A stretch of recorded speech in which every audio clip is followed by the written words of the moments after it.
এই ভিডিওটি সাধারণ মানুষকে হোমিওপ্যাথি সম্বন্ধে অবগত করার জন্য এবং যে সমস্ত জুনিয়র হোমিওপ্যাথি বন্ধুরা আমার ফলোয়ার্স তাদের জন্য এই ভিডিওটি। এই যে ভদ্রলোককে দেখছেন, ওনার নাম হচ্ছে রতন দাস। ওনার এজ হচ্ছে 62। উনি থাকে গোপালনগর। উনি যে প্রবলেম নিয়ে এসছে আমার কাছে, উনি হচ্ছে লেফট সাইডের হেমাফিলেজিয়া। উনি এইটা ভুগছেন আজকে 4 বছর ধরে। 4 বছর ধরে এই প্রবলেম নিয়ে ভুগছেন। অনেক ডাক্তার দেখেছেন, কোনোভাবেই ইমপ্রুভ হচ্ছে না। উনি আমার কাছে এসছে। ওনাকে আমি সিলেকশন করেছি কোস্টিকাম। কেন আমি কোস্টিকাম সিলেকশন করেছি আমি বুঝিয়ে দিচ্ছি। তার আগে ওনার মুখ থেকে আমি শোনাই আপনাকে। এই হাতটা উঁচু করতে পারেন বা হাতটা উঁচু করেন তো। এটা কতদিন ভুগছেন? 4 বছর। 4 বছর ধরে ভুগছেন। এর আগে অনেক চিকিৎসা করেছেন, কোনোভাবে সম্পূর্ণ সুস্থ হচ্ছে না। আচ্ছা, ওনার মুখটাও বাদিক দিয়ে বেঁকে গেছে। আর ওনাকে আমি সিলেকশন কোস্টিকাম কেন করেছি আমি বুঝিয়ে দিচ্ছি।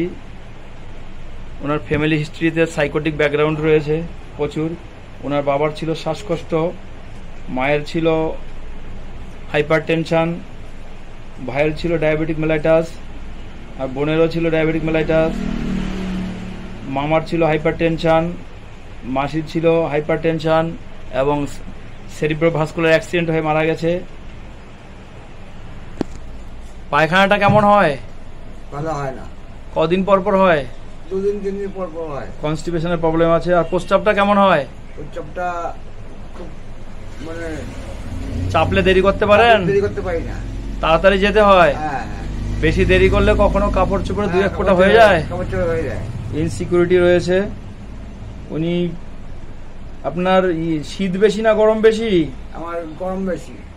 এখন এই যে বর্ষাকালে এই যে বৃষ্টি বর্ষা হলে কিছু গায়ে দিতে হয় না? দিনের বেলায় যে বৃষ্টি বর্ষা হলো তখন বলছিলেন যে গায়ে দিতে হয়, কম্বল গায়ে দিতে হয়। তা পেশেন্ট বন্ধুরা, পেশেন্ট একরকম বলবে, অনেক সময় পেশেন্টকে কোয়ারি করলে বোঝা যায় যে শীত বেশি না গরম বেশি। উনি এখন দিনের বেলা তো একটু বৃষ্টি বর্ষা হলে রাত্রেবেলা কিছু, দিনের বেলা কিছু গায়ে দিতে হয়, যে কম্বল মুড়ি দেয়, এবং রাতের বেলা তো গায়ে দিতে হয়। আপনার শীতটা বেশি। উনি খেতে ভালোবাসে, মাংস খেতে ভালোবাসে, কোল্ড ড্রিঙ্কস খেতে ভালোবাসে, আর শরীরের বিভিন্ন জায়গায় আঁচিল রয়েছে। ঘুমটা কেমন হয়? ঘুমটা খুব ভালো হয় না। শুলে সাথে সাথে ঘুম আসে? না, লেট হয়। কত দেরি হয়? অনেক দেরি না? অনেক দেরি হয়। আবার কোনোদিন ঘুম হয়ই না। কোনোদিন ঘুম হয় না। 4-5 বার বাথরুমে যায় রাত্রিরে। উনি বিদ্যুৎ চমকালে, ঝড় হলে এগুলোতে ভয় আছে। আর কুকুরের ভয় কতটা আছে? খুব বেশি আছে। কুকুর দেখলে কি করেন? দূর দিয়ে যান। সিম্প্যাথি আছে। দয়া মায়া কেমন আছে? খুব বেশি আছে। মানুষের দুঃখ কষ্ট হলে কষ্ট হয়। কষ্ট হয়। আর গরিব ভিখারি যদি কিছু হাত পাতে দেন না? নিশ্চয়ই। টেনশন চিন্তা ভাবনা বেশি না কম? খুব বেশি, খুব বেশি, খুব বেশি। আপনার ছেলে মেয়ে যদি বাড়ির বাইরে যায়, ফিরতে দেরি হয়, তখন কি করেন? চিন্তা হয়। তখন কি বলছিলেন? ওনার ওয়াইফ কি বলছে শোনাচ্ছি আপনাদের। একবার ঘরে আর বাইরে হয়, তাই তো? যত সময় আনা আসে। আচ্ছা, উনি ভুলে যায় একটুতেই, সবকিছু মনে রাখতে পারেন আগের মতো? মনে রাখতে পারে, ভুলে যায়, ফরগেটফুল আছে। আর অন্যায় দেখলে সহ্য করতে পারেন না? প্রতিবাদ করতেন আগে? আগে প্রতিবাদ করতেন, এখন তো অসুস্থ হয়ে গেছেন।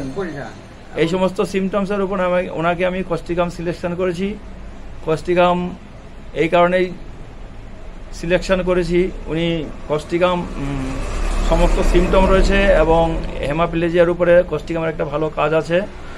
আশা রাখি এই যে ওষুধ আপনাকে দিয়েছি, এই ওষুধ আপনি একটু কন্টিনিউ করুন। আশা রাখি ভালো থাকবেন। আর এই যে ভিডিওগুলো আমরা তৈরি করি এই কারণেই যে সাধারণ মানুষ দেখুক, জানুক হোমিওপ্যাথি ওষুধ খেয়ে কত ভালো থাকা যায়। আর অনেক মানুষ হোমিওপ্যাথি সম্বন্ধে দুর্নাম করে, অপবাদ দেয় হোমিওপ্যাথি সম্বন্ধে, সেই সমস্ত মানুষরা দেখুক এই ভিডিওগুলো।